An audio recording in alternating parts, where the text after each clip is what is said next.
కనులెత్తుచున్నాను, నేను నీ తట్టు కనులెత్తుచున్నాను.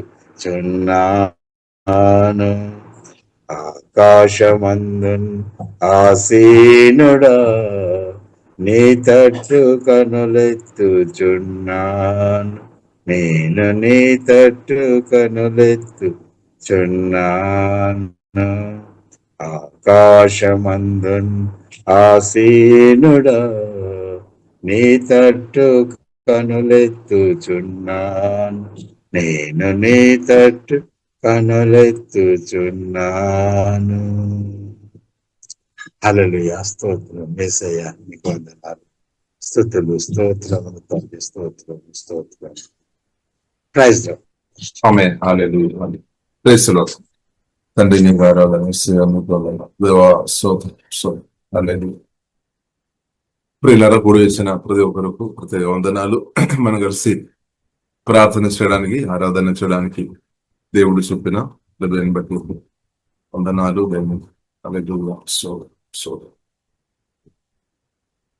ప్రియులారా, ఒక వాక్యం మనం చదువుదాం.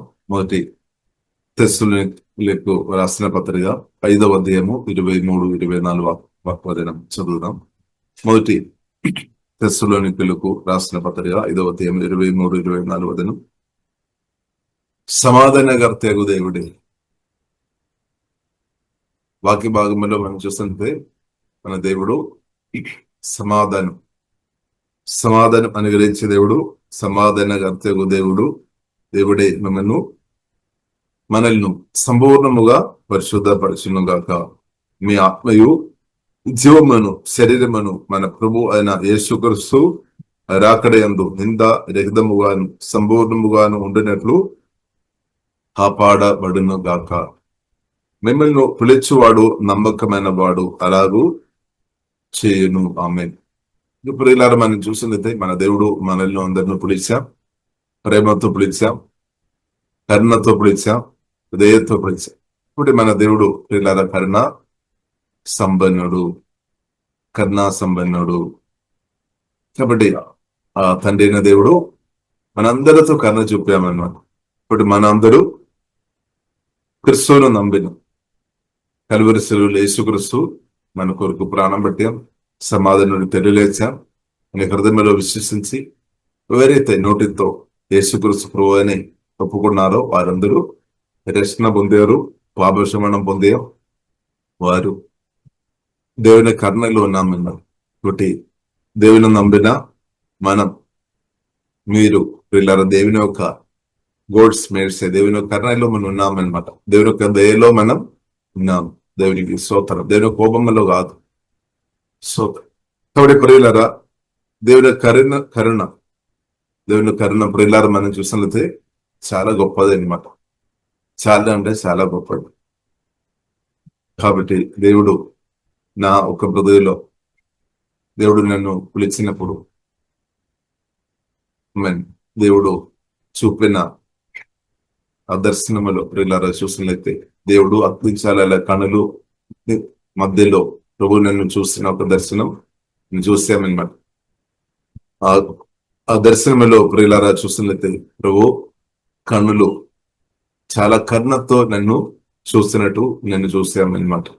కరుణ, దేవునికి స్తోత్రం. కాబట్టి ప్రియులారా, దేవుడు నన్ను మాత్రం కాదు, ప్రతి ఒక్కరు తండ్రి దేవుడు యేసుక్రీస్తు ద్వారా, యేసుక్రీస్తు నమ్మిన ప్రియులారా మనల్ని కరుణతో దయతో ప్రభు చూస్తున్న దేవుడు, కోపంతో కాదు, కరుణ కలిగిన దేవుడు అన్నమాట. కాబట్టి దేవుని కరుణ ప్రియులారా, దేవుని యొక్క మేర్సి చాలా గొప్పది, చాలా గొప్పది. రెబెక్కా గర్భంలో యాకోబు ఏశావు ఉన్నప్పుడు కూడా ప్రియులారా దేవుడు యాకోబును ఎన్నుకున్నామన్నమాట. దేవుని చిత్తం అన్నమాట. యాకోబుని అనుకోండి. మనం ఒకసారి ఇలాగే మన ప్రశ్న అడుగుతారు మనుషులు. కాబట్టి ఏశావును కూడా ఎన్నుకోవచ్చు కదా.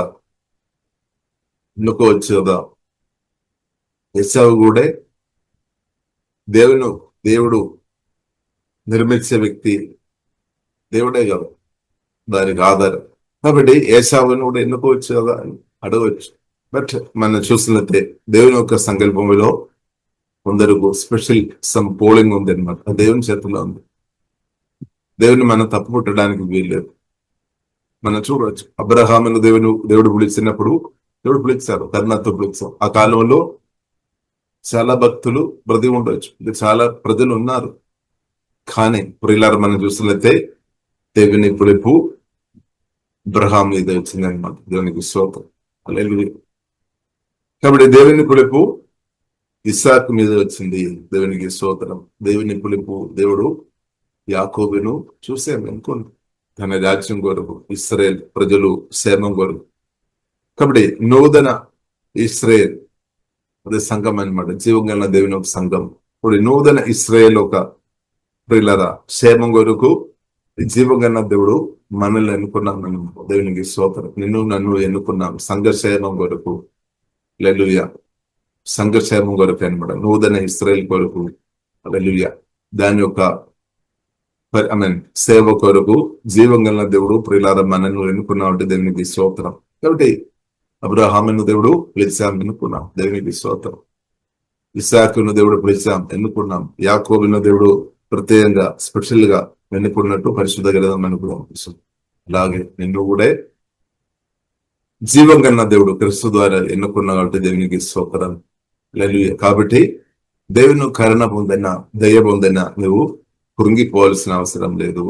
సాతానుకు అబద్ధాలు నమ్మవద్దు. సాతానుకు అబద్ధాలు విండిన వారు కృంగిపోతాయన్నమాట. అంటే సత్యం పరిలారమని అర్థం చేసుకోవాలి. సత్యంగా పరిశుద్ధాత్మ సహాయం వలన మనం అర్థం చేసుకోవాలి. ఇప్పుడు నువ్వు కృంగిపోవద్దు. కాబట్టి పరిశుద్ధ గ్రంథంలో మనం చూడవచ్చు.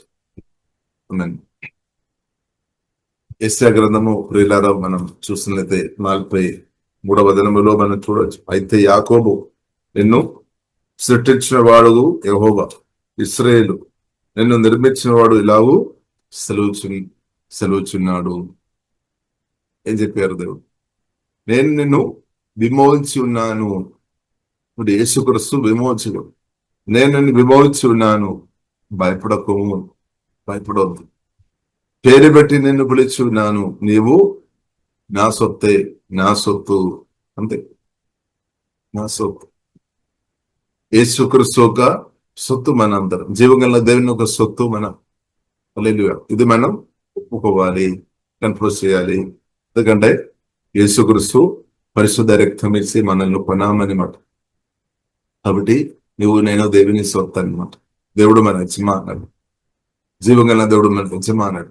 కాబట్టి దేవుడు నమ్మదైన దేవుడు, సర్వశక్తి మందుడు, సర్వజ్ఞాని, సర్వవ్యాధి. కాబట్టి మనం భయపడవద్దు. నేనేమవుతుంది, నా కుమారుడు ఏమవుతుంది, నా కుమార్తె ఏమవుతుంది, ఎలా ఉన్నా సందేహంతో నీవు ఉన్నారేమో. సందేహం దాని వెనకే ప్రియులారకు అర్థం చేసుకోవాలి. దేవుడు కాదు, దెయ్యాలు చేయి ఉండే అనమాట.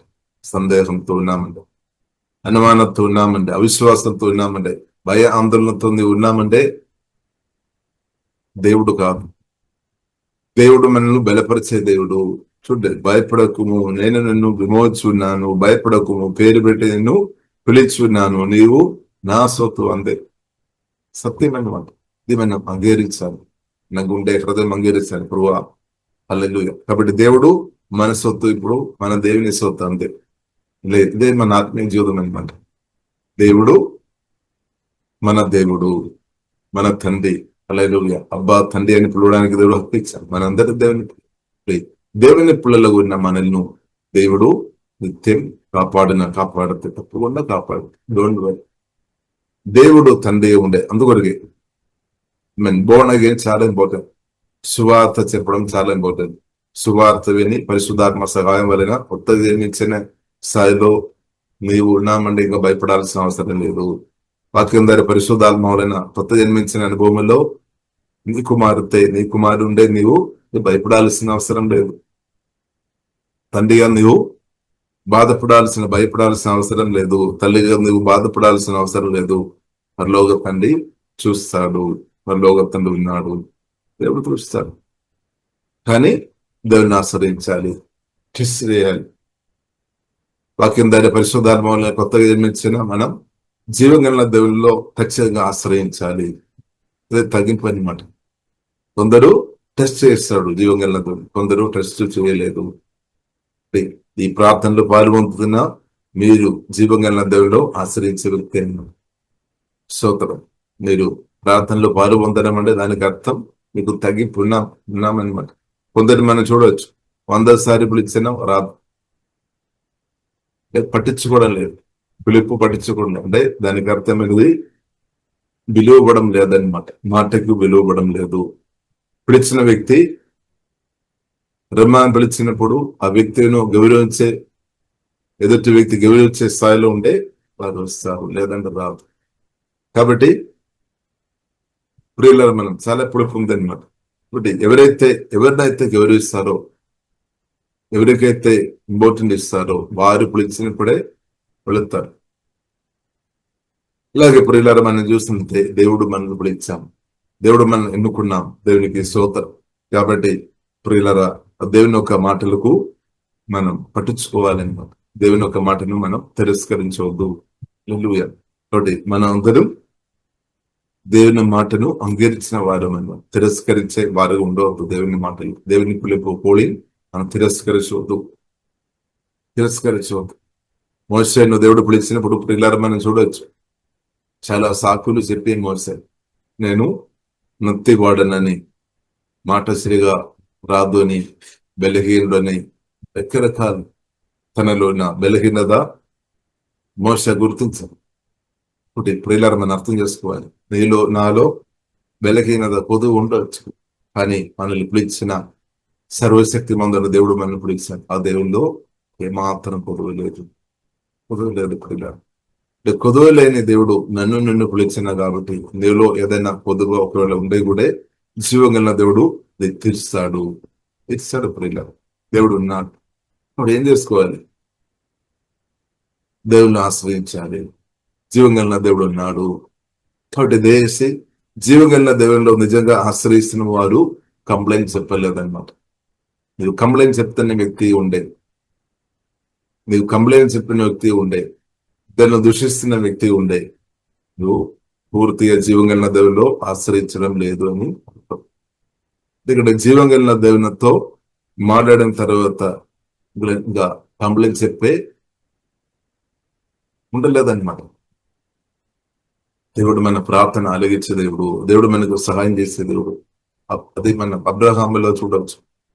వాగ్దానం దేవుడు చేస్తే మంచి కుమారుని అనుగ్రహిస్తామని దేవుడు ఆమె వాగ్దానం చేసాం, ప్రొమిస్ చేసాం.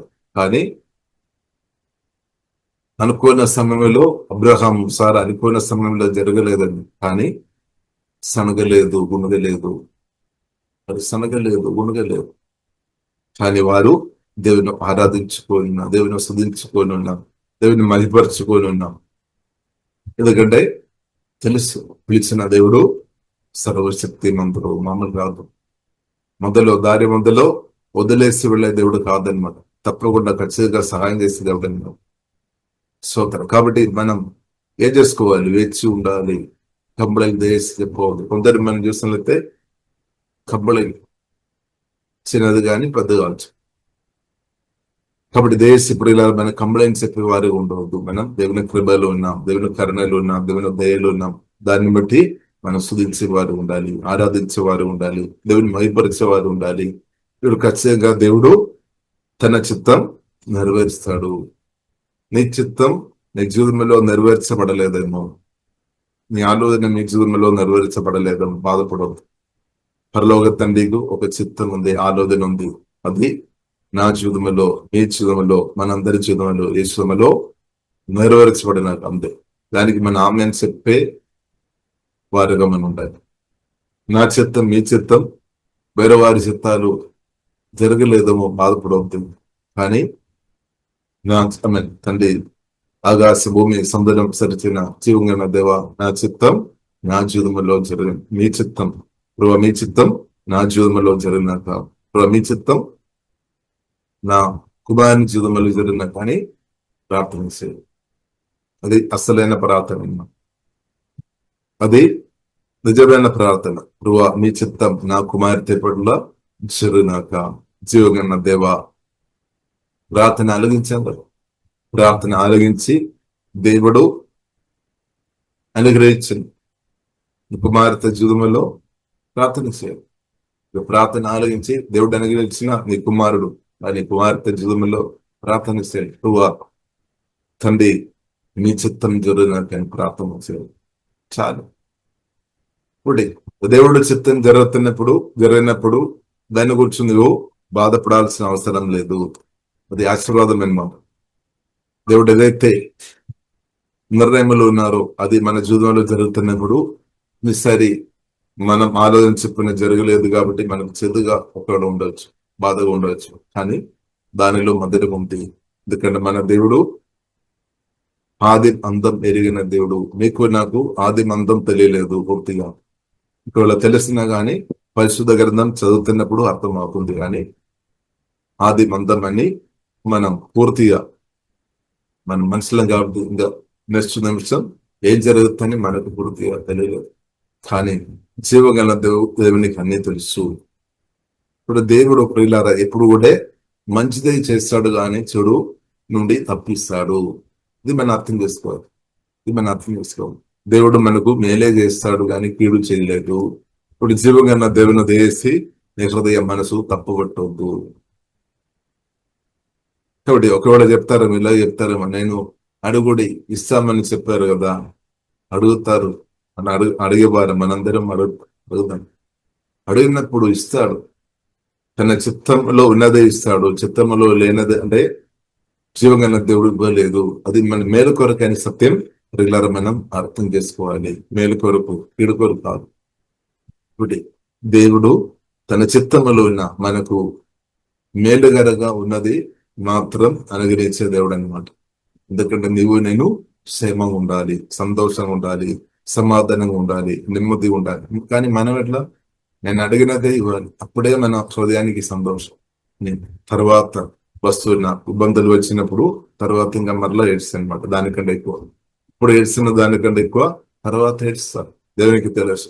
అందుకొరకే ప్రియులారా మనం అర్థం చేసుకోవాలి. దేవుడు తన చిత్తంలో ఉన్నదే మనకి ఇస్తాడు. చిత్తం లేనిది జీవం కలిగిన దేవుడు నీ కోడ్లు ఇస్తామని ఎంత మంది మధ్యలో నిలబడిన కానీ దేవుడు చేయలేదు. దేవుడు ఎందుకంటే దేవుడు నీతి కలిగిన దేవుడు, దేవుడు ప్రేమ కలిగిన దేవుడు. దేవుడు మన మేలు కోరుతున్నాం అన్నమాట. దానిలో మేలు ఉంది, కీడు కాదు. మనం చూస్తున్నప్పుడు కీడే కనిపిస్తుందని నేను అడిగాము ఇవ్వలేదు. కాబట్టి అడగదంతా దేవుడు ఇచ్చే దేవుడు కాదు. తప్పుపట్టగలను. అడగాలి.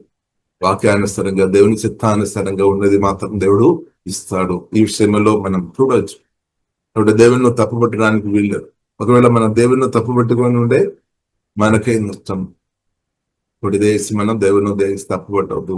ముందు ఆల్రెడీ దేవుని తప్పుపట్టిన స్థాయిలో ఉన్నారు. దానిలో చాలా మంది ఇప్పుడు కూడా ప్రార్థనకు రాలేని వారు ఉండవచ్చు. దేశ జీవంగా దేవుని తప్పుపట్టకండి. మనం మార్వల్స్ ఉండాలి. దేవుడు మేలు చేసే దేవుడు, కీడు చేసే దేవుడు కాదు. కీడు నుండి విడిపించే దేవుడు. ఒకటి భయపడకము, పేరు పెట్టి నేను పిలుచున్నాను, నీవు నా సొత్తు. నువ్వు జలములో బడి దాటినప్పుడు నేను నీకు తోడే ఉండును. చాలు కాదు, దేవుడు మనకు తోడుండే చాలు. ఇప్పుడు కొందరు మనుషులు ఈ రోజు నీకు తోడుగా ఉండలేదేమో. ఒకటి దాని గురించి నువ్వు బాధపడవద్దు. ఒకటి మనుషుల కంటే మనుషులను సరి తిన్న దేవుడు ఇంకా గొప్పవాడని సత్యం అర్థం చేసుకోవాలి. నీవు జలములో బట్టి దాటినప్పుడు నేను తండ్రి వారి పరిశుద్ధాత్మ తిరేగ దేవుడు మనకు తోడు ఉన్నామని చాలు. నీవు జలములో బట్టి దాటినప్పుడు నేను నీకు తోడై ఉండును. నదుల్లో బట్టి వెళ్ళినప్పుడు అవి నీ మీద పొర్లి పారలేదు. నీవు అగ్ని మధ్యను నడిచినప్పుడు కాలిపోలేదు. చాలు. ఇప్పుడు నీవు ఈరోజు జలములో బట్టి నడిచే అనుభవంలో మీరు ఉన్నారు. సమస్యలు వరదలాగా ప్రవహిస్తున్నాను, దాని మధ్యలో నువ్వు నిలబడుతున్నారు. కానీ జీవం గల దేవుడు ఇలా మన తోడున్నా కాబట్టి అది నీ మీదే పొర్లి పారలేదు. నువ్వు అగాల మరణం, దుర్మరణం జరగలేదన్న సాతానాలు చెప్తారని. కానీ ఇప్పుడు ఇలా యేసు రక్తం, యేసు నామం వాక్యములో ఆశ్రయిస్తాం. యేసు రక్తములో, యేసునామలో, వాక్యములో ఆమెను ఆశ్రయిస్తున్న నీవు ఆరోగ్యం ఆమె అనుభవించినాక దీర్ఘాయుసు కలిగినాక నదుల్లో బట్టి వెళ్ళినప్పుడు అవి నీ మీదే పొంది పారవు.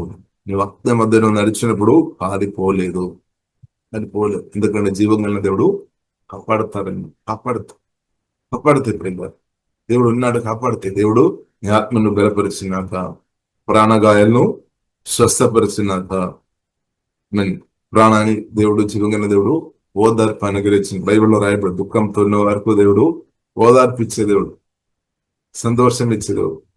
అంటే ఆ దేవుడు దుఃఖాన్ని ఆనందకరంగా మార్చినాక, సంతోషం అనుగ్రహించినాక, సమాధానం అనుగ్రహించినాక, నెమ్మది అనుగ్రహించినాక, కాబట్టి ప్రాణం అది అనుభవించినాక అదే జీవం గల దేవుని అనుభవించడం అనుకుంటే ఇప్పుడు ప్రియులారా, దేవుడు నా ప్రాణాన్ని ఓదార్పు చేసే దేవుడు అనమాట, బలపరిచే దేవుడు, ఆత్మను బలపరిచే దేవుడు. కాబట్టి శ్రేష్టం అనేది మనకు ఇచ్చే దేవుడు అనమాట. శ్రేష్టం అనేది మనకు అనుగ్రహించే దేవుడు. మనం కొన్ని విషయాలు అడిగాం, కొన్ని విషయాలు దొరికాం, కొన్ని విషయాలు దొరకలేదేమో బాధపడదు. దేవుడు మనం ఇలా చెప్తారని, నేను అడిగాను కదా, నాకు కొన్ని దొరకలేదు కాబట్టి ఇంకా దానికంటే శ్రేష్టం అనేది ప్రభు ఇస్తాడా? అదే మనం చూడొచ్చు. కానాపల్లి వందలో ప్రియులారా, యోహాను సువార్త 2వ అధ్యాయంలో మనం చూడొచ్చు. పొదువు వచ్చాం, మరియా వెంటనే ప్రభు దగ్గర వెళ్ళాం, ప్రభుతో మాట్లాడాం, పొదువు ఉంది, పెళ్లి వందలో ఉన్న పొదుగా చెప్పాం. కాబట్టి ప్రభు చెప్పే నా సమయంగా రాలేదు, వేచి ఉండాలి. కాబట్టి ప్రభు శిష్యులకు ఆజ్ఞాపించాను, ఏం చేయాలో ఆజ్ఞాపించాను. వీళ్ళు హల్లెలూయా పాత్ర అందోడు నింపి తీసుకొని వెళ్ళు ఉంది. కాబట్టి ప్రియులారా, మనం చూసినట్లయితే ద్రాక్ష రసంగా మార్చబడాం, శ్రేష్టమని. కాబట్టి ప్రియులారా, మనం చూసినట్లయితే శ్రేష్టం అనేది జీవం కలిగిన దేవుడు మనకు అనుగ్రహించే దేవుడు. దానికి సాధ్యమన్నమాట. మన ఇప్పుడు కోరిన దానికంటే ఇప్పుడు మనం అడుగుతున్న కొన్ని విషయాలు మనం అడుగుతున్నారని అంటే దానికంటే శ్రేష్టమైనది కూడా ఇవ్వడానికి జీవం కలిగిన దేవునికి సాధ్యం. ఇది మనం అర్థం చేసుకోవాలి, కానీ ఇది అర్థం చేసుకోవాలి. ఇప్పుడు మనం అడుగుతున్న కొన్ని విషయాలు పొంది ఉండొచ్చు, కొన్ని పొందలేదు అంటే దానికి అర్థం ఇంకా శ్రేష్టం అనేది జీవం కలిగిన దేవుడు నీకు అనుగ్రహించిన అంతే. స్తోత్రం. కాబట్టి నిరాశ చెందొద్దు, బాధ చెందవద్దు, నిరాశ చెందవద్దు, బాధ చెందవద్దు, నిరాశ చెందవద్దు అనమాట. నిరాశతో నీవు ఉండాలని ఈవిల్ స్పిరిట్ కోరుకుంది, దయ్యాలు కోరుతుంది. నిరాశతో నీవు ఉండాలి, డిప్రెషన్ లోనే ఉండాలి, ఎడ్చిపోయి ఉండాలి, దయ్యాలు కోరుతున్నాయి అనమాట. దేవుడు కోరుకోవడం లేదు. కాబట్టి ప్రియులారా, మనం అర్థం చేసుకోవాలి, జీవం కలిగిన దేవుడు శ్రేష్టమైనది మనకు అనుగ్రహించే దేవుడు. శ్రేష్టమైన ఈవుల గురించి పరిశుద్ధ గ్రంథం మనకు నేర్పిస్తుంది. పనిలో తండ్రి అనుగ్రహిస్తుంది. కాబట్టి నీవు నేను వేచి ఉండాలి, ఇంకా మనం ఆశ్రయించాలి. దేవుడు శ్రేష్టమైనది అనుగ్రహిస్తున్న శ్రేష్టమైన జీవంగా దేవుడు అనుగ్రహిస్తాడు పిల్లలు. కాబట్టి అప్పుడు దాకా మనం ఉండాలి అంటే, ఆ శ్రేష్టమైన దేవుడు మనకు అనుగ్రహించినప్పుడు అది మనం అనుభవించాలంటే, అది మనం చూడాలి అంటే, నీవు ఈరోజు యేసు రక్తం, యేసు నామం, పరిశుద్ధాత్మలు ఆశ్రయించుకొని దేవుని మహిమపరిచే వ్యక్తి ఉండాలి, ప్రభువునందు ఆనందించే వ్యక్తి ఉండాలి, దేవుని ప్రశంసలో ఆనందించే వ్యక్తి ఉండాలన్నమాట. దుఃఖం, నిరాశ కాదు, దాన్ని ఓవర్కమ్ చేయాలి. దుఃఖం, నిరాశ, బాధ, టెన్షన్, భయ, ఆందోళన నన్ను యేసు నామములో ప్రార్థన ద్వారా స్పిరిచువల్ వార్ఫేర్ లో మనం ఉన్నామన్నా. మన హృదయంలో, మన మనసులో యుద్ధం నడుస్తుంది అనమాట. దానిని యేసు నామములో ఉన్న ప్రార్థన ద్వారా దాన్ని జయించుకోవచ్చు అనమాట. ఇప్పుడు ఈ సముద్రములో అలలు ఎలాగైతే వస్తుందో అలాగే నీ హృదయంలో భయాందోళన, దుఃఖం, నిరాశ, బాధలు అలలు ఎలాగే మరలా ఇలా వచ్చి ఇబ్బంది పడుతుంది. కానీ ఏం చేసుకోవాలి? మెలుకోగలిగి ప్రార్థన చేయాలి. శోధనలో పడకుండా ఉండాలంటే మెలుకోగలిగి ప్రార్థన చేయమని ప్రభు చెప్పారు. కాబట్టి ప్రార్థన పెంచుకోవాలి, తగ్గించను కాదు. కొందరు మనం చూసినట్లయితే ప్రార్థన తగ్గించే వారిగా మనం ఉండదేసి ప్రార్థన ఎంకరేజ్ చేసుకోవాలి. సమస్యలు ఉన్నప్పుడు శోధనలో మీరు వెళుతున్నారేమో, యేసు నామములో నా స్తుతి, ఆరాధన, ప్రార్థన తగ్గించడం కాదు, ఎక్కువ చేసుకోవాలి.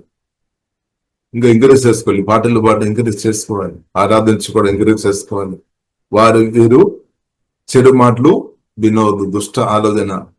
కీర్తనలు 1వ అధ్యాయంలో చూడవచ్చు, 1వ వచనములో దుష్ట ఆలోచన, దుష్టులు ఆలోచన మనం వినొద్దు. దేవుని ఆలోచన వినాలి. దుష్టులు ఆలోచన మనను తప్పుడు త్రోవలో నడిపిస్తుంది అన్నమాట. కానీ దేవుని ఆలోచన, దేవుని స్వరం రిసీవ్ చేసుకోవాలి. కాబట్టి ప్రియులారా, మన దేవుని ఆలోచన రిసీవ్ చేసేవారు ఉండే, దేవుని వాక్యాలు మనం ధ్యానించేవారు ఉండాలి. అలా ఉంటే ఏమవుతుంది? దేవుడు నిన్ను కట్టి లేవనెత్తాడనమాట. ఇంకా బలపరిచి అనేకులకు ఆశీర్వాదకరమైన దేవుడు తప్పకుండా వాడతారు. కాబట్టి జీవంగల దేవుడు మీ ఆత్మను బలపరిచిన, హృదయంలో శాంతి, సమాధానం, నెమ్మది జీవంగల దేవుడు అనుగ్రహించినాక, ఆరోగ్యం అనుగ్రహించినాక, దీర్ఘాయుస్సు అనుగ్రహించినాక. కాబట్టి శోధనను ప్రార్థన ద్వారా జయించాలి. దుఃఖాన్ని, నిరాశను, బాధను, టెన్షను ప్రార్థన ద్వారా జయించాలి. ఎలా ఉంది పరిస్థితి? ప్రార్థన ద్వారా జయిస్తున్నామా? స్తోత్రం. జయించాలి. ప్రార్థన ద్వారానే సాధ్యం, సుధుల ద్వారానే సాధ్యం. వాక్య గర్గం వాడుకోవాలి. సాతాను ఆలోచనను ఓవర్కమ్ చేయాలి. అబ్రహాం ఓవర్కమ్ చేశాను ప్రార్థన ద్వారా, సుధుల ద్వారా సాతాను వయసును జయించామన్నమాట. అందుకొరకే విశ్వాసంలో బలం పొందామన్నమాట. ఇప్పుడు ఎలా ఉంది మన పరిస్థితి? విశ్వాసంలో మనం ఇంగ్రీస్ అవుతున్నామా, తగ్గిపోతున్నామా? విశ్వాసంలో మనం తగ్గిపోతున్నామంటే దేవుని స్వరం నుండి నీవు దూరంగా ఉన్నట్టే, వేరే స్వరం వెళ్ళున్నావు. కానీ అందుకొరకు మనం మన హృదయాన్ని ట్యూన్ చేసుకోవాలన్నమాట. మన ఆత్మను ట్యూన్ చేసుకోవాలి. ప్రార్థన ద్వారా ట్యూన్ చేసుకోవాలి. దేవుని స్వరం విన్నట్టు, దేవుని స్వరం వినాలి, ఇతరులతో చెప్పాలి. ఇప్పుడు నీవు ప్రవక్త ఉండాలన్నమాట. నిండిలో నీవు పరిశుద్ధాత్మతో నింపబడి ప్రవక్తరాలుగా ఉండాలి. ఎవరైతే దేవుని స్వరం విన్నారో, ఆ స్వరాన్ని చెప్తారో వారే ప్రవక్త అని సత్యమైన అర్థం చేసుకోవాలి. కాబట్టి నిండిలో నీవు ప్రవక్త ఉండాలి. పరిశుద్ధాత్మ నింపబడిన ప్రవక్తరాలు ఉండాలి. దేవుని చిత్తం స్తోత్రం. కాబట్టి సాతాను స్వరాన్ని దేవుని స్వరం ద్వారా బ్రేక్ చేసుకోవాలన్నమాట. సాతాను స్వరాన్ని దేవుని స్వరం ద్వారా బ్రేక్ చేసుకోవాలి. దేవుని మాటలు నువ్వు పలకాలి అన్నమాట. దేవుని మాటలు పలకాలి. నేను ఏమాత్రమైన విడువను, ఎన్నడూ ఎడబావను అని చెప్పిన దేవుని మాటలు పలకాలి. కొందరు చెప్తారేమో దేవుడు చూడలేదని కొందరు చెప్తున్నారేమో. కానీ అది సత్యం కాదు. దేవుడైతే 24 hours ఇశ్రాయేలుక పరిపాలకుడు దేవుడు, జీవగల దేవుడు. నిద్రపోలేదు, వినుగుడు నిద్రపోలేదు. కాబట్టి ఈ రోజు మనం ఈ పగటి వేళలో మనం లేచి మనం మాట్లాడుతున్నామంటే, ప్రార్థన చేస్తామంటే, ఆరాధన అర్పించామంటే దేవుడు కనులు మన మీద ఉన్న కాబట్టి అన్నమాట. దేవునికి స్తోత్రం. దేవుడు రాత్రి అంతా మనను చూసాము, కాపాడే. హల్లెలూయా. రాత్రి మాత్రం కాదు, పగటి వేళలో కూడా కాపాడే దేవుడు. రాత్రి పౌడు దేవుడు మనను చూస్తున్న దేవుడు అన్నమాట. అన్ని ఎరిగిన దేవుడు ఉన్నాడు. దేవుడు చూస్తున్న దేవుడు, ఎరిగిన దేవుడు. కాబట్టి ఆ దేవుడు ఖచ్చితంగా తన చిత్తానుసారంగా నాకు మీకు సహాయం చేస్తాడు, లేపుతాడనమాట, హెచ్చిస్తాడు. దేవుని చిత్తం వరకు లోబడాలి. ఒకటి దానిలో గొప్ప ఉదాహరణ యేసుక్రీస్తు అనమాట. యేసుక్రీస్తు ఫిలిప్పీయులకు రాసిన పత్రిక 2వ అధ్యాయంలో మనం చూడొచ్చు. తండ్రి చిత్తం యేసుక్రీస్తు స్పష్టంగా గ్రహించాము. ఒకటి మన పరిస్థితి ఎలా ఉంది? దేవుని చిత్తం స్పష్టంగా మనం గ్రహించామా? తండ్రి చిత్తం యేసుక్రీస్తు స్పష్టంగా గ్రహించాము. కాబట్టి తండ్రి చిత్తానికి లోబడాం. మరణం దాకా లోబడాం. ఇలా దానికి అర్థం ఏంటిది? నీవు నేను బ్రతికినంతకాలం, చివరి రోజు దాకా ఈ భూమిలో దేవుడు ఆయుస్సు ఇచ్చిన చివరి రోజు దాకా నీవు నేను జీవగల దేవునికి లోబడే కృప దేవుడు మనకు అనుగ్రహించినాక, దేవునికి లోబడే కృప దేవుడు తగ్గిపో. హల్లెలూయా. దేవునికి లోబడాలి.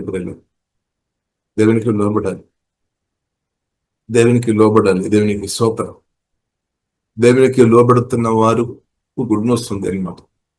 దేవునికి లోబడుతున్న స్థాయిలో నీవు ఉన్నామంటే నీకు గుడ్ను వస్తుంది అనమాట. నీకు మేలు ఉంది, ఏడు కాదు, హెచ్చింపు ఉంది అనమాట. దేవునికి లోబడుతున్నామా? నేను దేవునికి లోబడాలి, నా భార్య దేవునికి లోబడాలి, నా కుమార్తె దేవునికి లోబడినాక, మన పిల్లలు దేవునికి లోబడినాక అంతే. మనం లోబడాలి, మన పిల్లలు కూడా దేవునికి లోబడాలి. ఇది మనం నేర్చుకోవాలి, మనం నేర్పిస్తున్నాము. దేవునికి లోబడుతున్నామా? నన్ను గౌరవిస్తున్నామా? చెప్పిన మాట వింటున్నారా?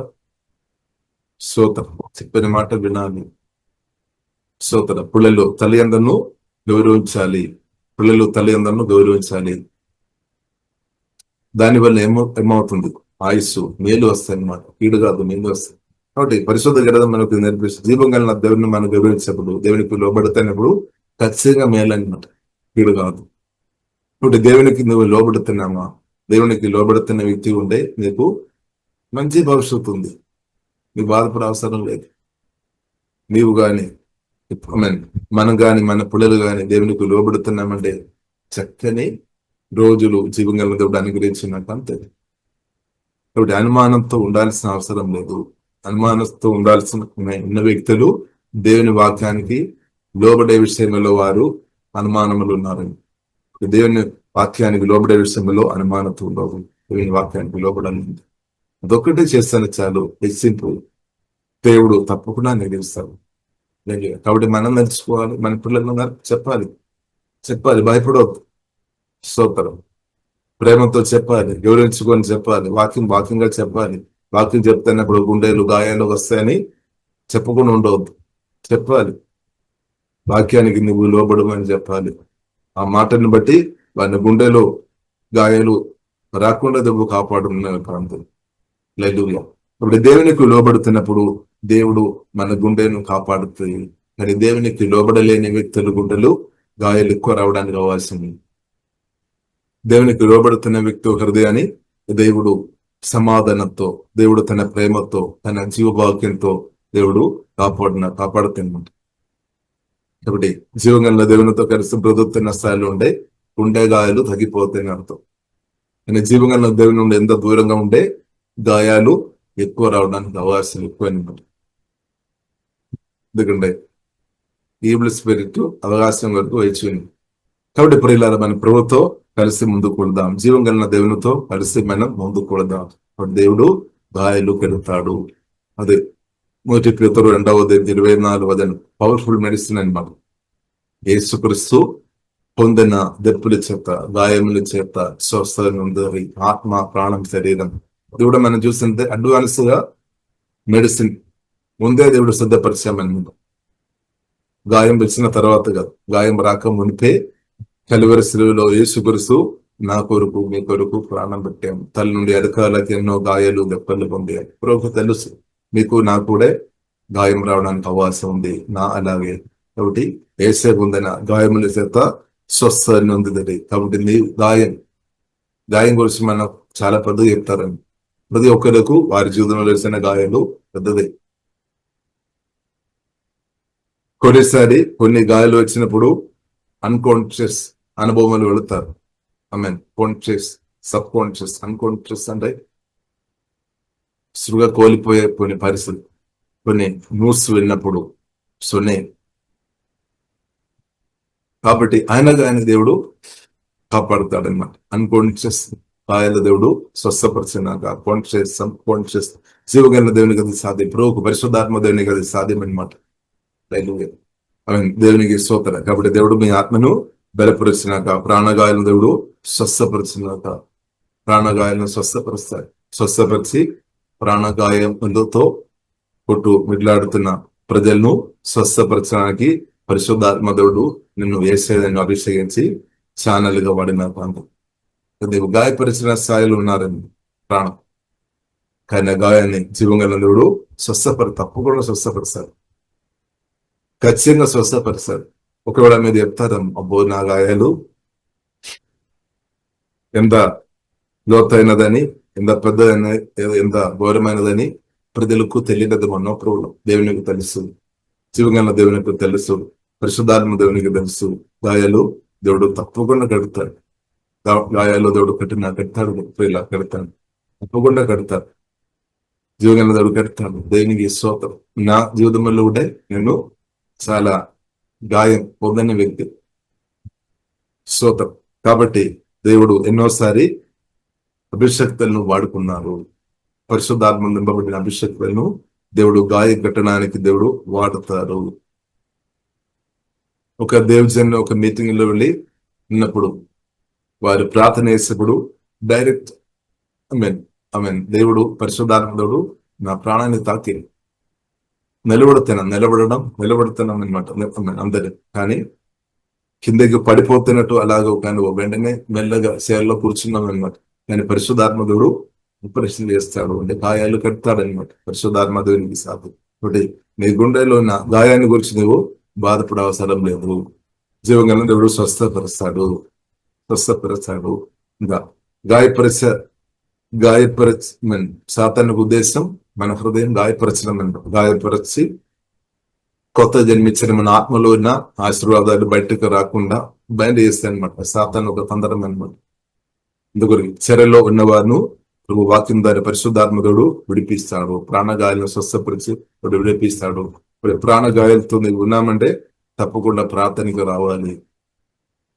పరిశుద్ధాత్మ నింపబడిన అభిషక్తులు ప్రార్థన మీటింగ్ లో నువ్వు పాలు పొందాలి. ఇప్పుడు పొందుతున్నామా? గాయపరచబడిన నువ్వు పరిశుద్ధుల అభిషక్తులు ప్రార్థన మీటింగ్ లో నువ్వు పాలు పొందుతున్నామా? లేదంటే నీవు ఒంటరిగా ఉన్నారని సాతాను మనసులో ఆలోచన బట్టి ఒంటరిగా ఉంటే నువ్వు అలాగైనా ఉండిపోతాయి. కాబట్టి నువ్వు పరిశుద్ధుల సహవాసములు అభిషక్తుల సహవాసములోనికి ప్రార్థనగా ముందుకు రావాలి. ముందుకు రాకుండా దెయ్యాలు చాలా చూపిస్తాడు. దెయ్యాలు చూపిస్తాడని వారు అలాగే ఇలాగే రకరకాలు. కాబట్టి ప్రియులారా, మనం పరిశుద్ధాత్మ నింపబడిన వాక్యం మనకు చాలు. మరెంత పొడుగు ఉంది, ఏ బట్టలు తెలిసి ఇదంతా మనకు అనవసరం. మనకు బుడదలు కావాలి, స్వస్థ కావాలి. కాబట్టి వారు ఏ కార్లో వస్తున్నారు, ఏ కలర్ ధరించుకొని వస్తున్నారు, ఇదంతా మనకు అనవసరం. వారు ఒక పాత్ర అనమాట. వాళ్ళ కొన్ని లోపాలు ఉండవచ్చు, దాన్ని పట్టించుకొని ఉంటే నువ్వు ఎలాగ విడుదల పొందుతారు. కాబట్టి ఇప్పుడు ఇలాగా ప్రార్థన గురుగా రావాలి. పొదువు తెరిచే ప్రభువులు ఆశ్రయించుకొని ప్రార్థనకు రావాలి. నన్ను తాకుము ప్రభు అని ప్రార్థన దాహంతో రావాలి. దేవుడు ఖచ్చితంగా విడిపిస్తాడు. కాబట్టి ఇప్పుడు ఇలా ప్రాణగాయాలతో ఉన్నవారిను సాతాను ఏం చేస్తాడు? ప్రాణగాయాలు బట్టి ప్రాణగాయపరిచి బంధిస్తాడన్నమాట. డిప్రెషన్, దుఃఖం, నిరాశ దానిలోనికి తీసుకొని వెళ్తారు. ఒంటరి వీళ్ళు ఉండే సాధ్యమైతే ఒంటరితనంలోనికి తీసుకుని వెళ్ళదు. వారు అక్కడే దుఃఖం, నిరాశ, బాధతో బ్రతుకుతారు. నేను దేవుని చిత్తం వారు బయటకు రావాలి. బయటకు రావాలంటే తప్పకుండా పరిశుద్ధాత్మతో నింపబడిన అభిషక్తులు ప్రార్థనలు కూడా నువ్వు ప్రార్థన పాల్గొందాలి. ఒంటరి ప్రార్థన మంచి, అది మాత్రం సరిపోలేదు. ప్రాణం గాయపరచబడిన వ్యక్తి, అన్కాన్షియస్ అలాంటి గాయపరచబడిన వ్యక్తి స్వయంగా వారు బయటకు రాదనమాట. యోసేపు బావిలో పడినట్టు యోసేపు స్వయంగా దాని నుండి బయటకు రాదు, హెల్ప్ కావాలన్నమాట. ఇప్పుడు పరిశుద్ధాత్మ నింపబడిన అభిషక్తులు హెల్ప్, ప్రార్థన, వాక్యం వాక్యం దేవుని డైరెక్ట్ వాయిస్ మనకు అవసరం అనమాట. అవసరం కూడా నేను అది అనుభవించాను, అందుగురు చెప్తాను. నేను అది చాలాసార్లు అనుభవించాను, అందుగురు చెప్తాను. అవసరం కాబట్టి కొందరు అనుకున్నారు నాకు అవసరం లేదని. అవసరమే. అందుగరికి పరిశుద్ధ గ్రంథం మనకు నేర్పిస్తుంది. ఎఫెసీయులు రాసిన 4వ అధ్యాయంలో రాయబడింది. ఎఫెసీయులకు రాసిన 4వ అధ్యాయం అపోస్తలులు, ప్రవక్తలు, సువార్తికులు, బోధకులు, కాపులు అవసరం లేదంటే దేవుడు ఇవ్వలేదు. అవసరం ఉన్నా కాబట్టి దేవుడు నియమించాను. కాబట్టి ప్రియులారా, మనం అర్థం చేసుకోవాలి, వివరించాలి. వారి పురుషు నెగిటివ్ విషయాలు చెప్పవద్దు. ప్రత్యేక మీటింగ్ లో ఇస్తున్న వారు నెగిటివ్ విషయాలు బయట చెప్పవద్దు. మీ కొడుకుతో, కుమారునితో, భర్తతో, భార్యతో, మీ దగ్గర ఉన్న వారితో నువ్వు నెగిటివ్ విషయాలు ప్రచారం చేయవద్దు. కూడా నీ ప్రచారం చేసి ఉంటే అదే వారు ఆశీర్వాదం పొందడానికి ఆ మాటలు అడ్డుపడతాయి. వారి తర్వాత ప్రార్థనకు రాదు, సహవాసంలో రాకుండా అవుతాయి. కారణం నీ చెప్పిన నెగిటివ్ మాట అన్నమాట. తర్వాత నీకు 100 మాట చెప్పినా కానీ నెగిటివ్ మాట ఒక్కటి పట్టుకొని వారు అక్కడ నిలబడు. ఇప్పుడు దేశి వాక్యం ద్వారా పరిశుద్ధాత్మలో కొత్త జన్మించిన మనం నెగిటివ్ విషయాలు ప్రచారం చేయవద్దు. మంచి దేవుడు చేసిన మేలు చెప్పండి. దేవుడు నీ జీవితంలో ఒక మేలు కూడా చేయలేదంటే చెప్పకండి. చేసి ఉండి చెప్పండి, నోరు తెరవండి దాని కొరకు నోరు తెరవండి చెప్పండి. దాని వలన ఎదుటి వింటున్న వారు విశ్వాసం ఇంక్రీస్ అవుతుంది, వారు విడుదల పొందుతారు.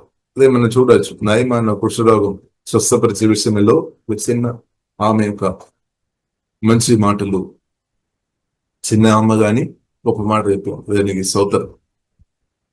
ఆమె ఒక దాసురాలుగా బానిసగా ఉన్నాం, కానీ ఆమె చెప్పిన మాటలు దేవుని స్వరం వినిపించామన్నమాట. ఇశ్రాయేలులో దేవుడు ఉన్నాడు, ప్రవక్త ఉన్నాడు అని చెప్పాడు. సోదరం చెప్తున్నామా? పరిశుద్ధాత్మతో నింపబడిన దైవజనులు ఉన్నారని మాకు ఉన్నారు.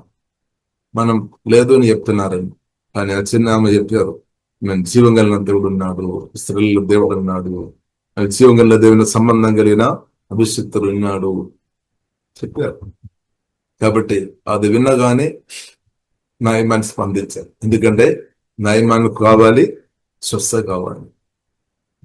అంటే నువ్వు చెప్తున్నప్పుడు స్వస్థ కావాల్సిన వ్యక్తులు, విడుదల కావలసిన వ్యక్తులు, ఆశీర్వాదం అనుభవించాలని కోరుకున్న వారు వస్తారు, మిగిలిన వ్యక్తులు రాదు. దాని గురించి బాధపడకండి, స్తోత్రం. బాధపడకండి. పురోనందు కొందరు రాలేదు అంటే మనం బాధపడవద్దు. ఆశీర్వాదం అనుభవించాలి అని దేవుని చిత్తంలో ఉన్న వారు వస్తారు, కోరుకున్న వారు వస్తారు. అంటే నయమాన్ ఎంత ఖర్చు అయినా పర్వాలేదు, పరిగెత్తుకొని వెళ్ళారు. స్తోత్రం. ఖర్చు చూడవద్దు అనమాట, ఖర్చు చూడవద్దు. దేవుని సన్నిధిలో ఆ సమయంలో, ప్రార్థన సమయంలో వెళ్ళాలి, పాలు పొందాలి, ఆరాధనలో పాలు పొందాలి, స్తుతిలో పాలు పొందాలి, వాక్య ధ్యానంలో పాలు పొందాలి. దానివల్ల మనకు ఆశీర్వాదం ఉంది. వెళ్ళాము, విడుదల పొందాము, స్వస్థ పొందాము. నయమాన్ కుష్ఠరోగం నుండి బయటపడాము. కారణం ఏంటిది?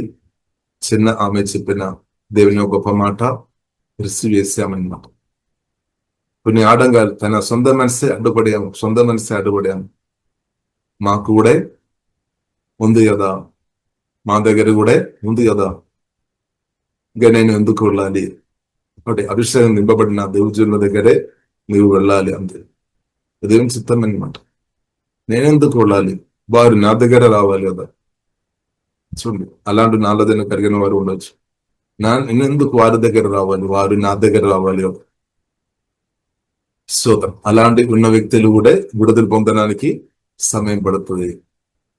రక్తస్రావంతో ఉన్న ఆమె స్త్రీ రోడ్డు దగ్గరికి పరుగుతుకొని వెళ్ళాలి.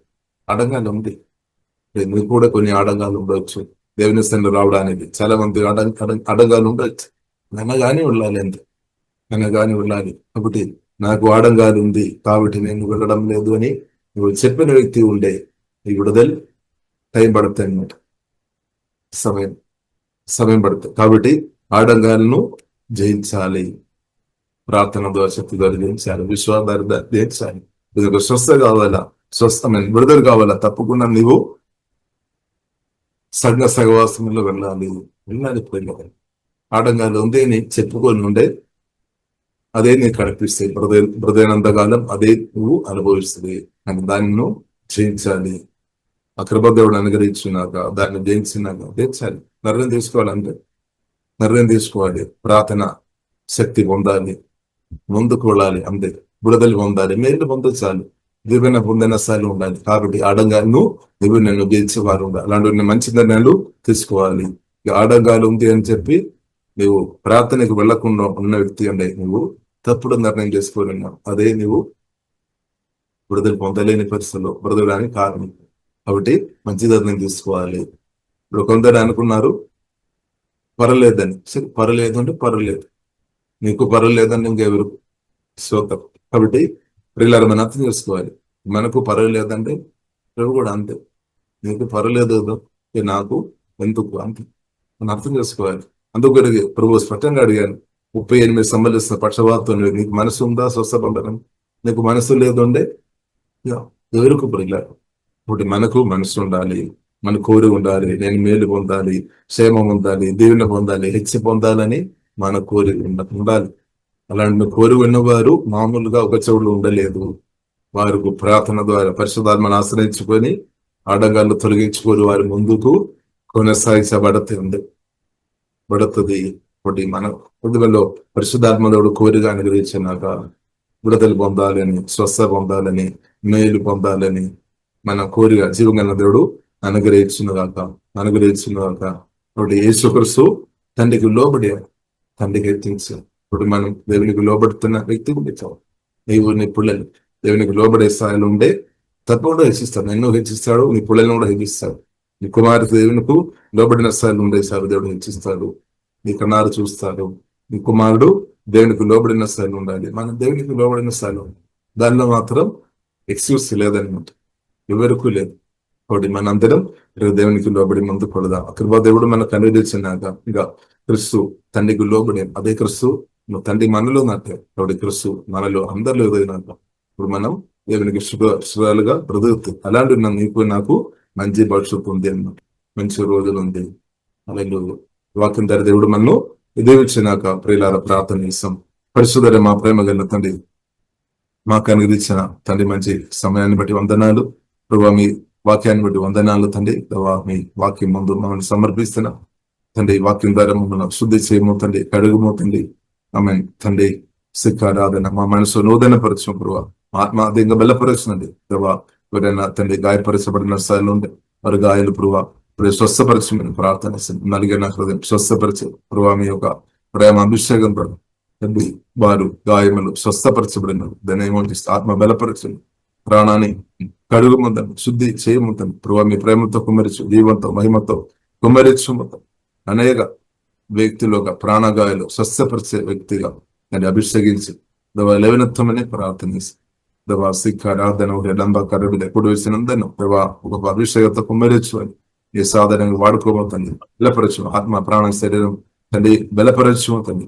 నోడి ఎడంబ కరబిలే తండ్రి ఎవరైనా తప్పుడు నిర్ణయాలు చేసుకొని ప్రార్థనకు ఆరాధన సహవాసానికి రాకుండా ఉన్న వారు ఎవరైనా ఉండే వారికి మారు మనస్సు దవాదేవి దవా తప్పుడు నిర్ణయాల నుండి వారిని విడిపించండి. మేము సిక్క ఆరాధన వ్యవస్థ అలాగే ఎవరైనా బావిలో పడిన స్థాయిలో మేము లోతైన గాయం పరచబడిన స్థాయిలో ఉన్నవారు ఉండే తండ్రి వారిను తండ్రి రెప్పించుమో తండ్రి. ఏ ఒక సమస్యతో ఉన్నా సరే కృవా వారిను తండ్రి వారికి మంచి ఆలోచన దేవా మీరు కలుగా దయచేయమని ప్రార్థనిస్తున్నాం తండ్రి. ఓహి డాబాకారుడు తగ్గిపు మనసు దేవా దయమో తండ్రి, లోబడే మనసు దేవా దయచేమో తండ్రి. మేలు పొందాలని కోరిక పుట్టించు పొందండి, ఆశీర్వాదాలు అనుభవించాలని కోరిక ఆశ దేవా దయచేయమని దయచేయమని ప్రార్థనిస్తున్నాం తండ్రి. ఓహి డాబాకారుడు దేవుడు విడిపిస్తాడని, దేవుడు హెచ్చిస్తాడని విశ్వాసం తండ్రి ప్రతి ఒక్కరిలో దేవా మీరు దయచేయమని ప్రార్థనిస్తున్నాం.